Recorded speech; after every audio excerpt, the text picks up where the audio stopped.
네, 오늘은 5월 9일 월요일입니다. 본문은 사무엘상 1장 19절에서 28절이고요. 제목은 경배하는 삶이란 무엇인가? 그들이 아침에 일찍 일어나 여호와 앞에 경배하고 돌아가 라마의 자기 집에 이르니라. 엘가나가 그의 아내 한나와 동침함에 여호와께서 그를 생각하신지라.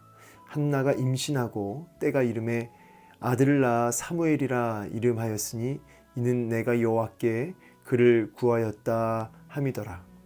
그 사람 엘가나와 그의 온 집이 여호와께 매년제와 서원제를 드리러 올라갈 때에 오직 한나는 올라가지 아니하고 그의 남편에게 이르되 아이를 젖대거든 내가 그를 데리고 가서 여호와 앞에 뵙게 하고 거기에 영원히 있게 하리이다 하니 그의 남편 엘가나가 그에게 이르되 그대의 소견에 좋은 대로 하여 그를 젖대기까지 기다리라. 오직 여호와께서 그의 말씀대로 이루시기를 원하노라 하니라. 이에 그 여자가 그의 아들을 양육하며 그가 젖대기까지 기다리다가 젖을 뗀 후에 그를 데리고 올라갈새 수소 3마리와 밀가루 1에바와 포도주 1가죽부대를 가지고 실로 여호와 앞에 집에 나아갔는데 아이가 어리더라. 그들이 수소를 잡고 아이를 데리고 엘리에게 가서 한나가 이르되 내 주여 당신의 사심으로 맹세하나이다. 나는 여기서 내 주 당신 곁에 서서 여호와께 기도하던 여자라. 이 아이를 위하여 내가 기도하였더니 내가 구하여 기도한 바를 여호와께서 내게 허락하신지라. 그러므로 나도 그를 여호와께 드리되 그의 평생을 여호와께 드리나이다 하고 그가 거기서 여호와께 경배하니라. 아멘. 네, 오늘 말씀을 통해서 또 우리가 하나님의 마음을 깨닫고 또 순종하는 은혜가 있기를 간절히 소망합니다. 자, 오늘 본문은 이제 19절부터 이제 28절까지인데요. 사무엘 상입니다. 사사 시대가 이제 끝나고 사사 시대, 그러니까 우리가 이제 룻기까지가 사사 시대죠. 그리고 이제 사무엘 상으로 넘어오면서 사사 시대가 어떻게 끝나는지를 이제 보게 되는데, 이 사사 시대라고 하면은 한마디로 뭐냐면 자기 소견입니다. 자기 소견에 옳은 대로 행하였더라. 하나님을 왕으로 모시기를 거절하고 자기 소견에 옳은 대로 살아갔던 시대가 사사 시대입니다. 오늘날도 그대로 이렇게 적용이 되죠. 오늘도 하나님을 왕으로 모시기를 거절하고 자기의 정욕, 자기의 욕심, 자기의 생각, 자기가 옳다고 믿는 그것을 향해서 자기가 왕이 되어서 그렇게 자기 뜻대로 살아가는 시대, 그 시대가 사사시대인 거죠. 오늘날이 꼭 이와 같습니다. 하나님을 왕으로 모시지 않죠. 자, 이렇게 자기 소견에, 자기 정욕에, 자기가 옳다고 하는 그것에 주인 되어서 그것이 우리의 삶을 이끌어가는, 정욕이 우리를 이끌어가는, 우리의 욕심이 우리의 삶을 이끌어가는 이러한 시대, 자, 이러한 사사 시대가 결국은 큰 심판을 받게 되죠. 그리고 이 참 안타까운 사사 시대를 오늘 사무엘이라고 하는 사람의 등장을 통해서 사사 시대가 끝나고 하나님을 왕으로 모시게 되는 그런 놀라운 역사를 보게 되는 것인데, 자, 오늘 본문을 통해서 메시지를 좀 살펴보도록 하겠습니다. 19절에서 이제 20절 통해서 이제 사무엘이 출생하는 내용이 이제 보이고요. 그리고 이제 21절에서 이제 23절까지가 이제 사무엘의 어린 시절을 볼 수 있습니다. 그리고 이제 24절에서 마지막 우리 절까지는 28절까지는 이제 성소로 이제 드려지는 이제 사무엘을 보게 되는데, 먼저 보면 19절에 그들이 아침에 일찍 일어나 여호와 앞에 경배했다. 이 경배했다라는 단어가 오늘 본문의 시작과 끝을 맺어요. 19절에 경배로 시작해서 28절 경배로 끝나죠. 이 경배라고 하는 것은 하나님을 찬양하고 하나님을 높이고, 사실은 이제 뭐 한문으로 보면은 엎드려 절한다는 의미도 있거든요. 엎드려 절한다. 하나님을 정말 그 상대방을 향한 높이는 마음, 정말 존경하는 마음을 다해서 엎드려 절하는 상태. 그래서 이 경배라고 하는 것은 하나님을 왕으로 고백하는 아주 중요한 태도 중에 하나입니다. 하나님을 나의 왕으로, 나의 주권자로 고백하는, 그 가운데 하나님을 높이는, 그래서 그 뜻 앞에 절대로 순복하겠다고 하는 의미가 이 경배 안에 다 담겨져 있죠. 하나님을 왕으로 고백하며 그 주권을 인정하며 내가 당신 뜻 앞에 온전히 복종하겠나이다 라는 뜻이 경배 안에 담겨져 있습니다. 경배로 시작해서 경배로 끝나는 한나의 모습을 보게 되는데, 우리가 이 19절을 이해할 때 18절을 같이 보고 들어가야 됩니다. 뭐냐면 한나가 기도했거든요. 근데 정말 어떤 연인이었냐면, 나는 마음이 슬픈 여자라 그래요. 나는 마음이 슬픈 여자라. 앞에 보면은, 왜냐하면 왜 마음이 슬픕니까? 이제 자식이 없고 그로 인해서 참 마음에 원통함이 있었거든요. 그래서 한나가 마음이 너무 괴로웠던 거죠. 그래서 하나님 앞에 기도하고 통곡했습니다. 그냥 기도가 아니라 통곡이 나왔던 거죠. 그래서 하나님 앞에 그 마음의 고통을 아뢰는데, 엘리 제사장이 한나가 낮부터 술 취한 줄 알고 낮술을 끊어라. 아침부터 무슨 술이냐, 낮부터 무슨 술이냐. 그랬더니 한나가 나는 마음이 슬픈 여자라 이렇게 얘기해. 나는 마음이 슬픈 여자라.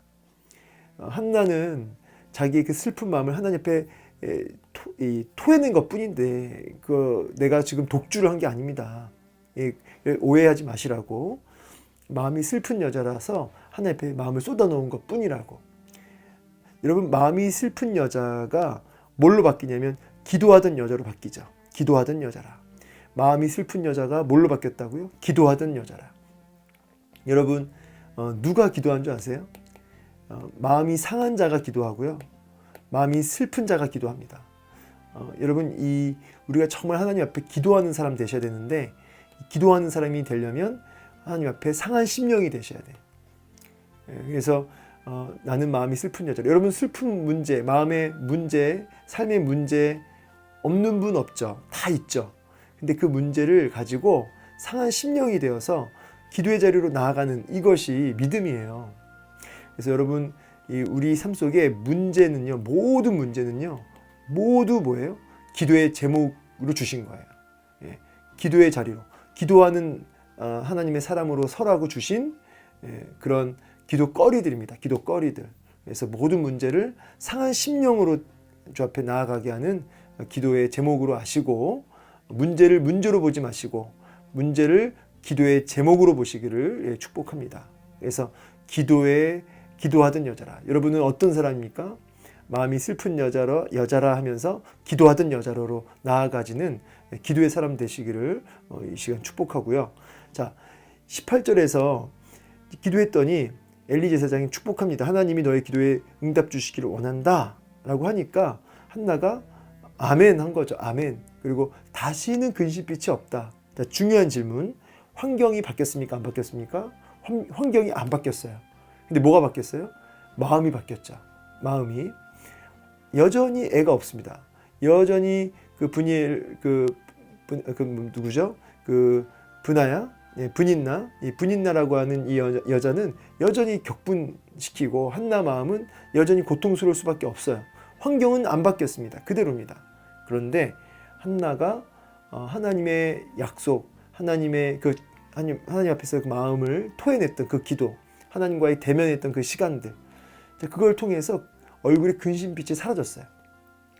마음이 바뀐 거죠. 여러분, 중요한 이야기 하나 하자면, 우리가 환경이 바뀌어서 우리가 기쁨이 오고 할렐루야가 되는 경우도 많지만, 상황이 바뀌는 역사들이 있을 때도 있지만, 그것보다 더 본질적으로 하나님을 대면하는 것, 우리 마음이 하나님의 심정과 이렇게 통하는 것, 여러분, 여기에 뭐가 있어요? 근본적인 회복과 치료와 정말 기쁨이 있다는 것이에요. 그래서 오늘도 우리의 상한 심령으로 주 앞에 나아가 우리의 심정이 통하는 가운데 기도하는 하나님의 사람으로 딱 바뀌어질 때, 그때 환경이 안 바뀌었을지라도 우리의 마음이 바뀌고 우리의 그 중심, 우리의 영혼이 바뀌어서 회복되어서 근심빛이 없게 되는 역사가 있는 줄로 믿습니다. 그래서 이게 참 중요해요. 환경이 바뀌기 전에 우리의 심령이 바뀌는 역사, 우리의 본질이 치유되는 역사가 있는 거죠. 심령이 통하는 역사가 먼저 있어야 되는 것이죠. 심정을 통한 것 뿐이오니 심정을 통할 때 이런 일이 벌어진다는 거예요. 그 가운데 경배가 나오는 역사를 보게 됩니다. 자, 그래서 참 이 경배가 터져 나올 때 이것이 환경이 바뀌어서 경배가 된 게 아니고 그 심령, 그 중심이 하나님과 통했을 때, 정말 마음이 하나님과 통했을 때 경배가 나온다는 거예요. 마음에서부터, 영혼에서부터. 근데요, 더 중요한 단어가 있어요. 그를 생각하신지라. 자, 하나님과 심정이 통하는 기도, 그것을 통해서 심령 깊은 곳에서부터 환경이 안 바뀌었지만 그 마음이 회복되어서 터져 나오는 진정한 경배, 이 모든 것이 어디서 시작되냐면 하나님이 한나를 생각하시는 것에서부터 시작됩니다. 이걸 뭐 돌아보셨다, 기억하셨다, 권념하셨다, 뭐 다 같은 말로 쓰여집니다. 기억하시고 돌아보시고 권념하시고 생각하시고, 이렇게 하나님이 돌아봐 주시는, 이런 생각해 주시는 이 역사에서부터 뭐가 시작돼요? 심정이 통하는 기도가 시작되고요. 그 다음에 경배가 터져 나오는 이런 일이 벌어지는 거죠. 그래서 오늘 이게 사실 결론이죠. 오늘도 나를 돌아봐 주시는 하나님, 나를 기억해 주시고 생각해 주시는 하나님, 우리 자녀를 돌아봐 주시고 생각해 주시는 하나님, 여기서부터 진정한 기도와 심정이 통하는, 마음을 쏟아놓는 기도가 일어나고 경배가 시작된다. 자, 이렇게 하고 이제 하나님 앞에 기도했는데 이제 아이를 낳았죠. 자, 사무엘의 뜻은 뭐죠? 하나님께서 들으셨다는 거예요. 나의 간구를 들으셨다. 하나님께서 들으셨다.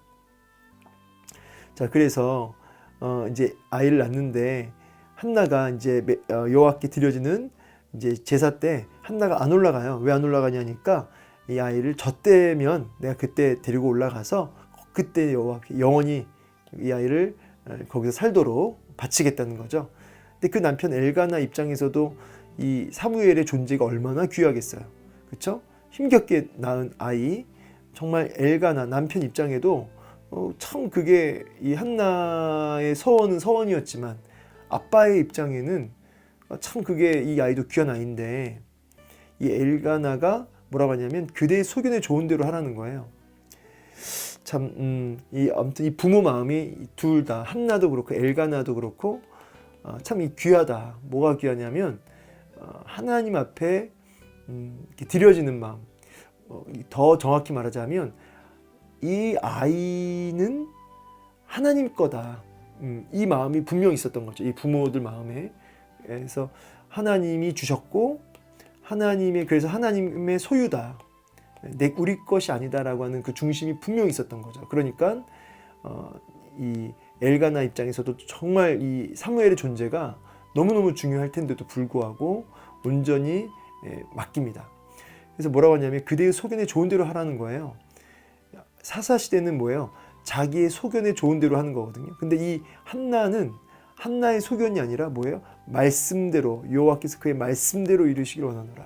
그래서 여러분 이제 굉장히 중요한 전환점이죠. 이 표현이.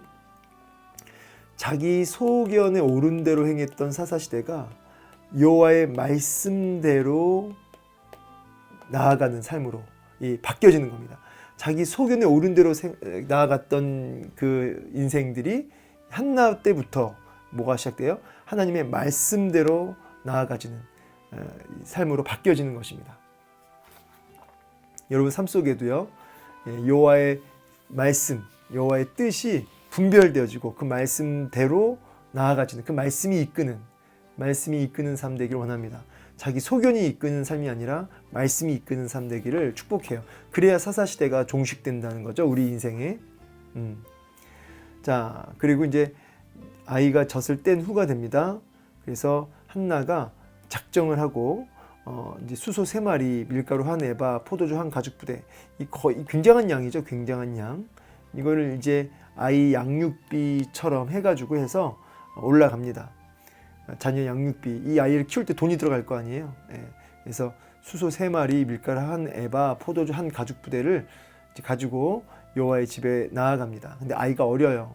젖된 후라고 하니까 정확한 나이대를 측정하기는 어렵지만 뭐 젖을 때 나이가 다 다르니까.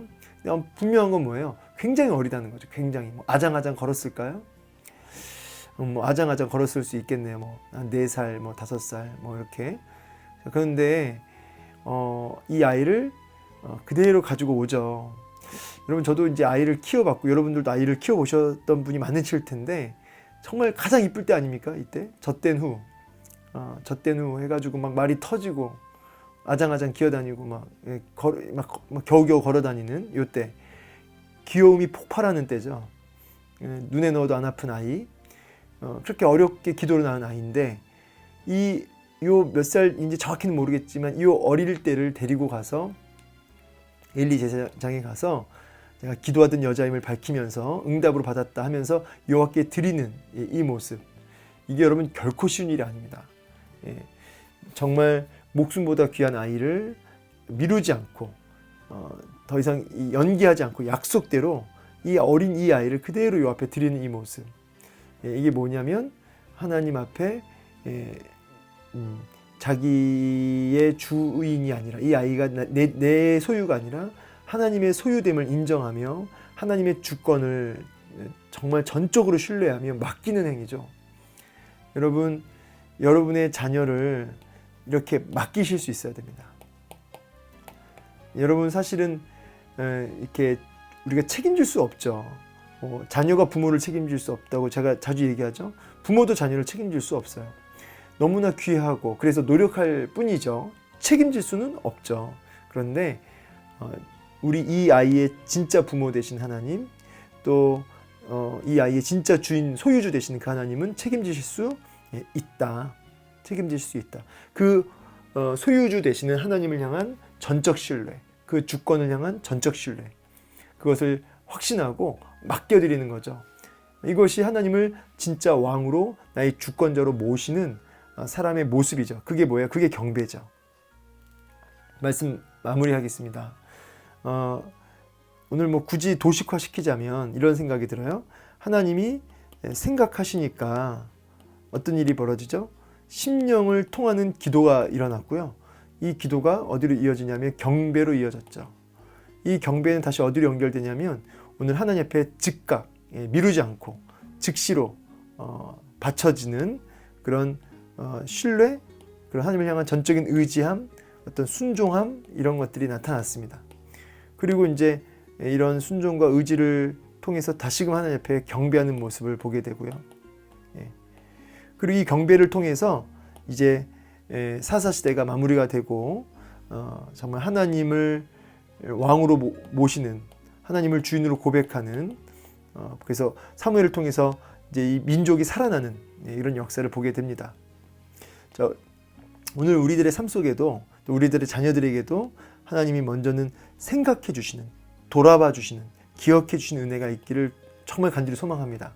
그리고 우리가 해야 될 일은 무엇이냐면 경배라는 거예요. 경배. 하나님 앞에 오늘도 경배하는 하루, 이해가 안 되고 납득이 안 되고 설명이 안 돼도 하나님을 나의 왕으로 고백하면서 하나님을 향해 경배하는 하루. 이 경배한다의 의미는 뭐라고요? 하나님을 나의 왕으로, 나의 주인으로, 주권자로 온전히 인정하며 그분이 우리 자녀의, 내 삶의 주권자, 소유주 되심을 고백하고 인정하고 맡겨드리는 삶, 그 앞에 엎드려 절하는 삶, 맡겨드리는 삶, 이것이 경배의 참 의미다. 오늘도 이렇게 주님을 나의 소유주로 고백하는 경배 하루 되시기를 주의 이름으로 축복합니다. 감사합니다.